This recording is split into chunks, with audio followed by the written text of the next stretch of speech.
वाप्ति रभावे कृत्स्नकर्मिणाः तस्मै संज्ञानरूपाय नमोस्तु परमात्मने। अहिंसा परमो धर्म के महावीर भगवान के संत शिरोमणि आचार्य गुरुवर श्री विद्यासागर जी महाराज जी के, आचार्य श्री पूज्यपाद स्वामी जी के,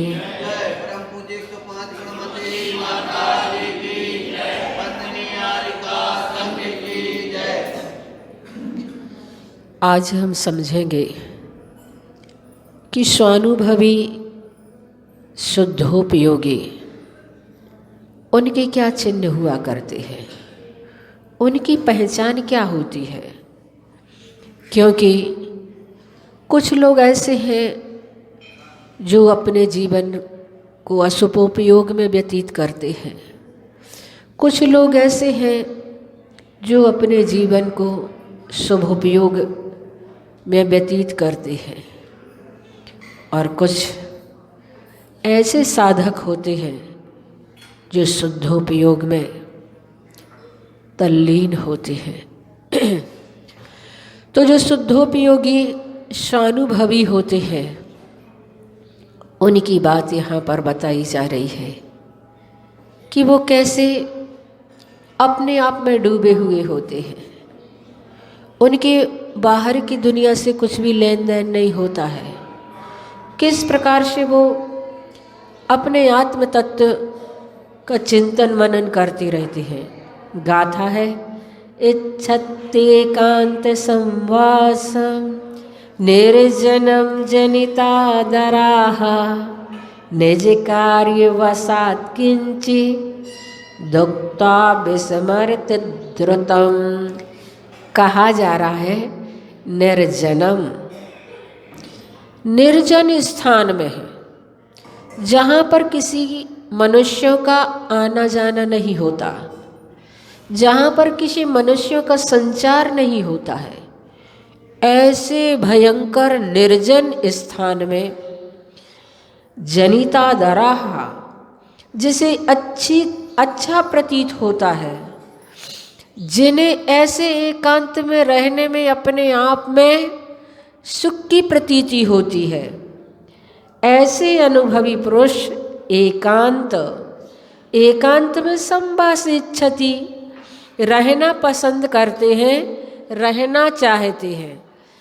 और निज कार्य वसात, अपने कार्य बस उसे यदि किंचित उक्त्वा, कुछ कहना भी पड़े, कुछ बोलना भी पड़े, तो वह करके द्रुतम, शीघ्र ही उसे विस्मृति, भूल जाते हैं। वास्तव में आत्मयोगी साधक बाह्य संपर्क से दूर अपने आत्मा से ही संपर्क बनाने की तीव्र भावना रखते हैं। मैंने पढ़ा, एक बार आचार्य श्री के पास एक सज्जन आए और कहने लगे, आचार्य श्री आप बताएं हम आपकी क्या सेवा करें। आचार्य श्री ने कहा, बस इतना ही सेवा करें कि बोले ना, शांत रहें। हाँ, उनके लिए ये ही सुखकर लगता है और उनकी वैयावृत्ति उन्हें यही लगती है कि बस मुझे शांत एकांत अकेला जो अनुभव करने का मौका है वो मिल जाए। और ऐसे साधक ढूंढते रहते हैं। इसलिए आचार्य श्री के अधिकांश चातुर्मास तीर्थ क्षेत्रों पर हुआ करते थे। ऐसे आचार्य श्री ने अपनी व्याख्या में इस गाथा की टीका करते हुए कहा, योगी हमेशा एकांत चाहता है, जबकि संसारी प्राणी एकांत से दूर भागते हैं। कुछ वर्ष पहले भारत में आपत्ति काल लगा था, 17-18 महीने तक चला था।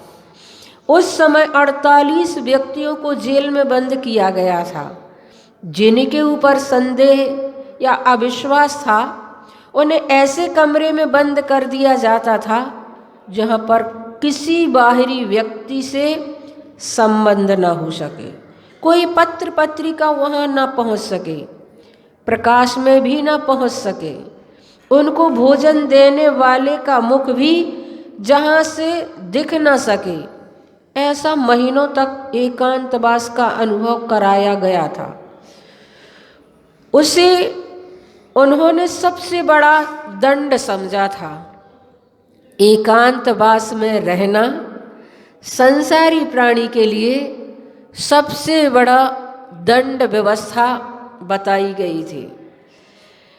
और आचार्य श्री कह रहे हैं, जबकि योगी स्वयं ही सहर्ष एवं सहज रूप से ऐसे एकांतवास की खोज करते हैं, चला चला करके ढूंढते हैं।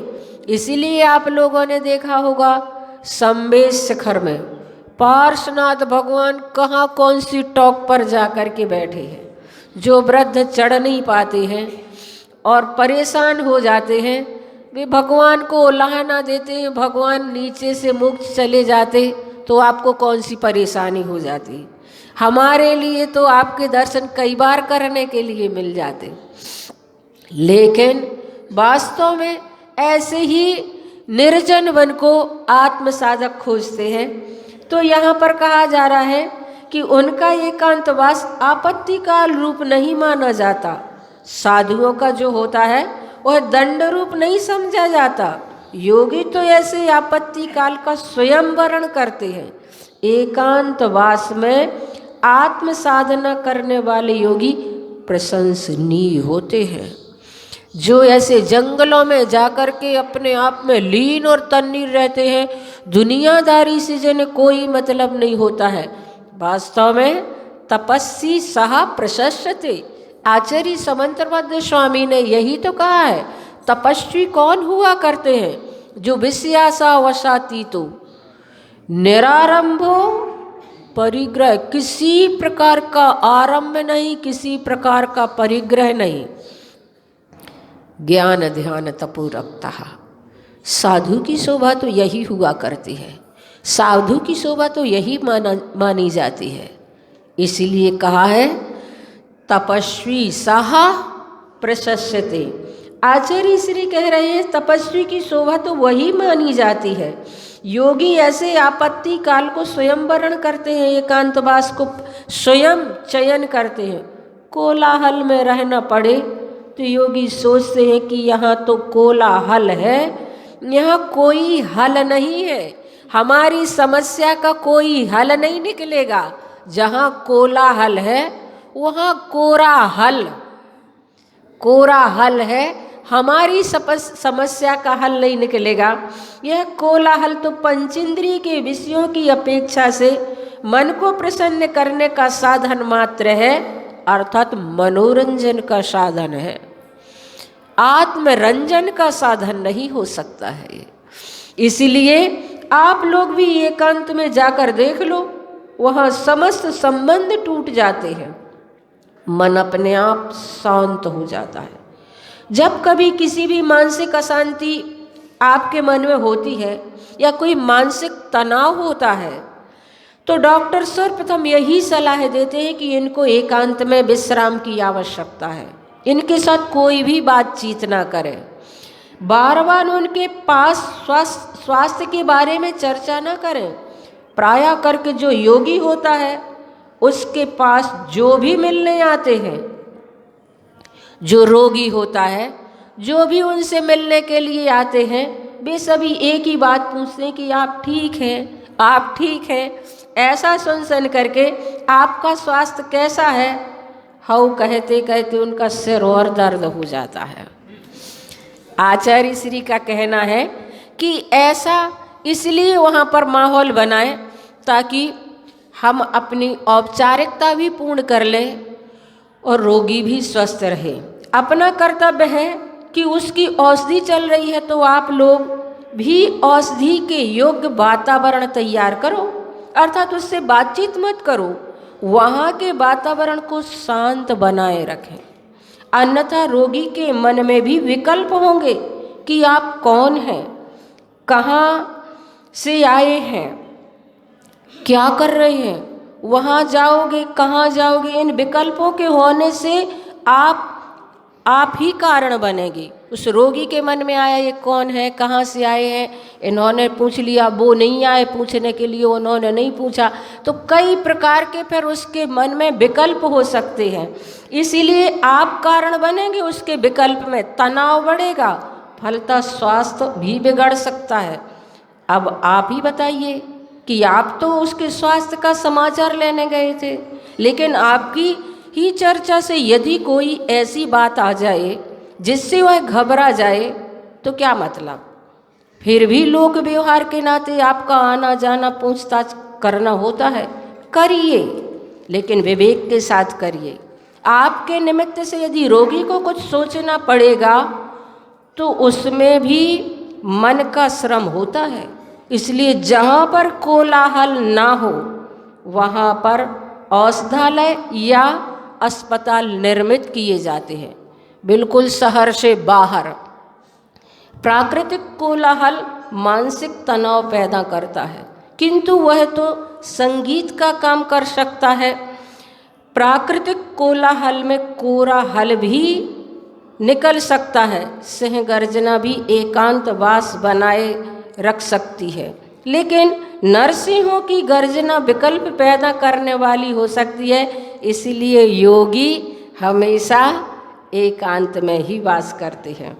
वास्तव में आचार्य श्री ने ये जो कारिका कही और उसमें बताया है कि संसार में इस प्रकार के निमित्त बहुत मिलते रहते हैं, बहुत इस प्रकार के निमित्त मिलते हैं। इसलिए उन निमित्तों से बचने के लिए साधु चला चला करके ऐसे स्थान खोजते हैं जहाँ पर कोई भी नहीं पहुँच पाता है। आचार्य श्री कह रहे हैं प्राचीन काल में युग के आदि में ऋषभनाथ भगवान से लेकर भगवान महावीर स्वामी पर्यंत 24 तीर्थंकरों ने छद्मस्त अवस्था में किसी से बातचीत ही नहीं की।